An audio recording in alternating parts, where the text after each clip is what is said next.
रानी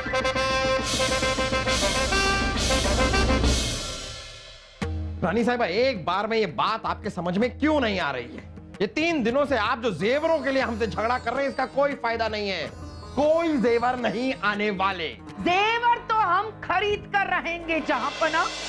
ऐसा एक चमत्कारी डमरू है जिसके आशीर्वाद से पति पत्नी के जीवन में सुख शांति और प्रेम लौट आता। हम हमारी शादीशुदा जिंदगी सुधारने के लिए कुछ भी कर सकते हैं, उसको संवारने के लिए कुछ भी कर सकते हैं। आप वो साधु बाबा से गुजारिश कीजिए ना, वो डमरू ला कर दीजिए किसी भी तरह। हमें वो डमरू चाहिए बिरबल।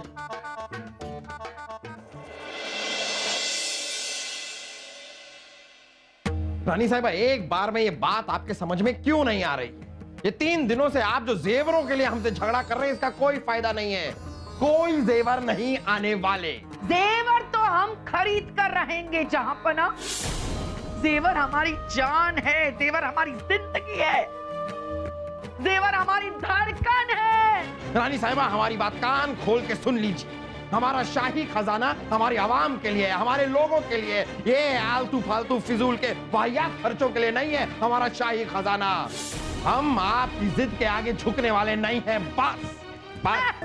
ये भी कोई जिद के आगे झुकना होता है?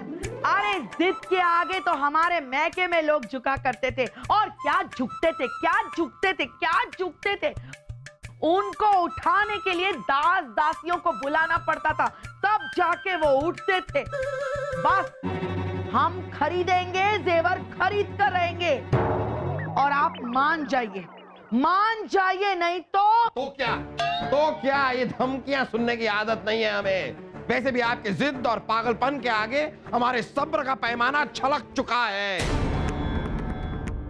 हम मोहम्मद जलालुद्दीन अकबर है, आप हमें कुछ भी करने के लिए मजबूर नहीं कर सकती हैं। ना हम कल मजबूर हुए थे, ना आज मजबूर होंगे। सुन लिया आपने? तक लिया। हाँ? अरे तकिया ला कह रहे हैं हम, हमें सोना है, तकिया ला। ला क्या? हाँ, पड़ा है यहाँ पर, हम सो रहे हैं। हम भी सो रहे हैं और जेवर तो हम लेकर ही रहेंगे।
बलदेव जी, ऐसा कब तक चलेगा?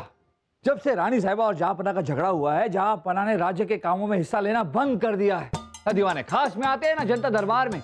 यहाँ तक कि फरियादी भी बिना इंसाफ के वापस जा रहे। अगर ऐसे ही चलता रहा तो बड़ी समस्या हो जाएगी।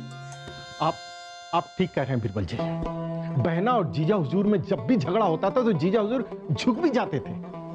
अब वो भी बहना की तरह जिद पर अड़े हुए हैं। जब दोनों झुकने को तैयार नहीं है तो झगड़ा कैसे खत्म होगा? बलदेव जी, हमें तो इस बात का डर है कि जहांपना की उदासीनता राज्य के कामों को ठप न कर दे।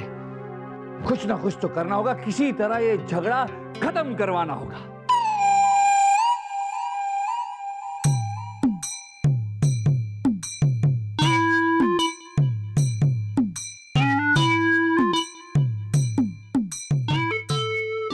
समझ में नहीं आ रहा है क्या करें।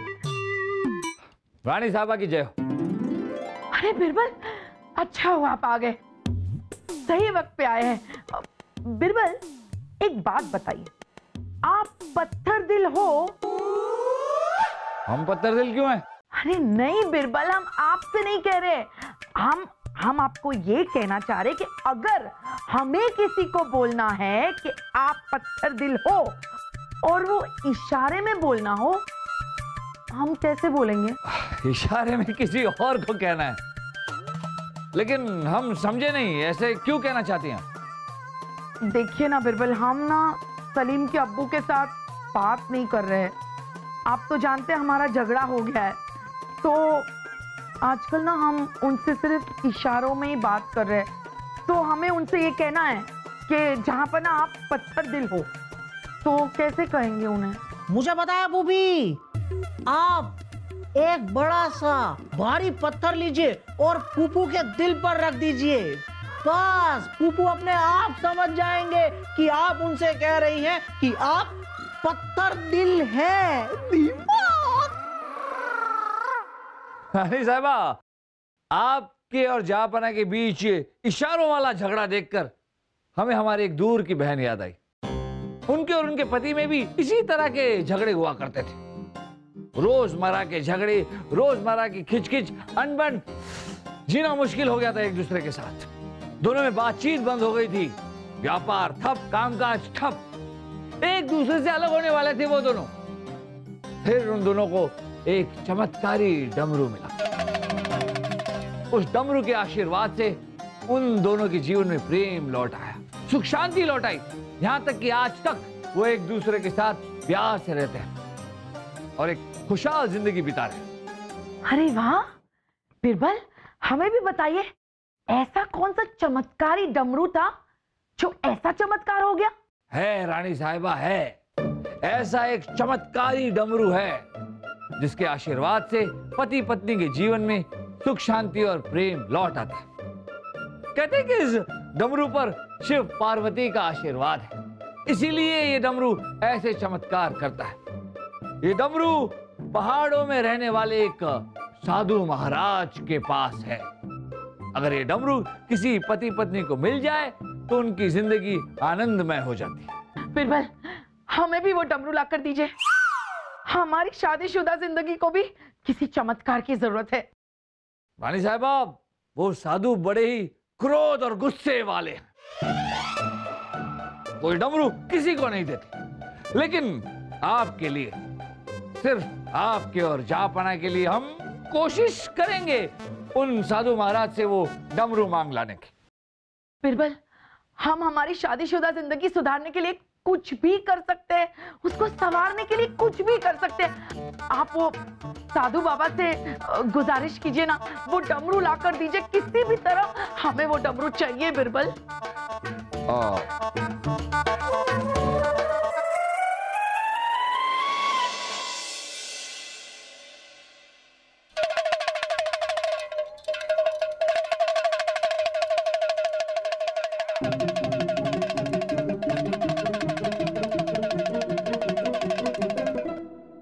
क्या बात है बीरबल, डमरू तो आप बजा रहे हैं लेकिन ये बंदर अपना खेल ही नहीं दिखा रहे। अरे बिरबल, आप आ गए। अच्छा हुआ आप आ गए, और वो भी डमरू के साथ। हमने तो सोचा था कि वो साधु महाराज आपको डमरू ही नहीं देंगे। रानी साहब, आप गलत नहीं है। वो साधु बड़े ही गुस्से वाले हैं। हम किसी तरह उन्हें बहला फुसला कर, मना कर ये डमरू उनसे ले आए। लेकिन रानी साहबा, कल सुबह वो साधु महाराज आकर ये डमरू वापस ले जाएंगे और इस चमत्कारी डमरू का आशीर्वाद लेने के लिए पति पत्नी को 3 शर्तें पूरी करनी होगी। ठीक है, आप बताइए, हम सारी शर्तों का पालन करेंगे। और क्या है वो शर्तें? रानी साहबा, इस डमरू का आशीर्वाद लेने के लिए पहली शर्त यह है कि पति पत्नी बारी बारी से ये डमरू बजाएंगे और एक दूसरे के बारे में 3 अच्छी बातें बताएंगे। दूसरी शर्त यह है रानी साहबा कि जब तक ये डमरू पति पत्नी के पास है, वो एक दूसरे के साथ ऐसे पेश आएंगे जैसे वो अपने शादी के, यानी कि अपने विवाह के पहले कुछ दिनों में एक दूसरे से पेश आते थे। और तीसरी शर्त यह है बीरबल, क्या है ये सब? 16वीं सदी में आकर आप ऐसी दकियानूस, ऐसी अंधविश्वासी बातों पर विश्वास करते हैं, यकीन करते हैं हम इन बातों में। जहापना इसमें कोई अंधविश्वास नहीं है, और यकीन मानिए इससे आपको फायदा ही होगा। इनकी बातों को छोड़िए, आप बताइए ना तीसरी शर्त कौन सी है?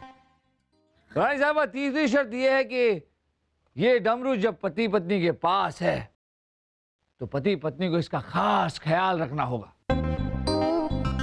क्योंकि अगर ये डमरू खोया या टूटा तो फिर इस डमरू का आशीर्वाद नहीं मिलेगा, बल्कि वो क्रोधी साधु बाबा आकर श्राप देंगे। और श्राप किसे मिलेगा इसका निर्णय भी पति पत्नी को मिलकर लेना होगा। पर जिस किसे भी ये श्राप मिलेगा उस पर मुसीबतों का पहाड़ टूट पड़ेगा। नहीं बिरबल, हम तीनों शर्तों का पालन करेंगे और डमरू का भी ख्याल रखेंगे। क्योंकि हमारे पास सिर्फ कल तक का वक्त है, इसलिए पहली शर्त अभी शुरू करते हैं। रानी साहिबा, आप ये डमरू बजाएं और जहापना के बारे में कोई एक अच्छी बात बताएं। हाँ, ये लीजिए बूबी, बजाइए डमरू।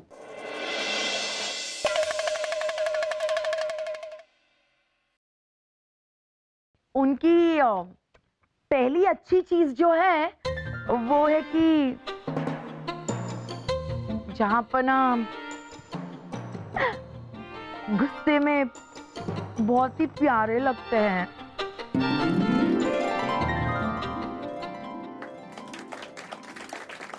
अब जहापना की बारी। हाँ, लो बूबू, बजाइए।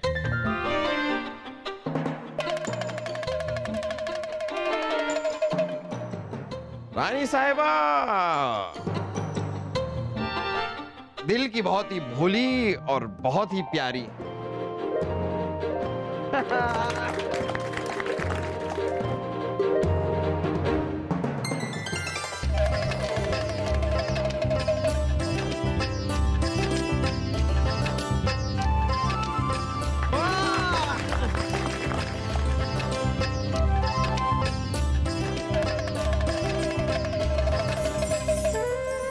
रानी साहिबा हमें सबसे ज्यादा प्यारी तब लगती हैं जब वो अपना नृत्य दिखाती हैं।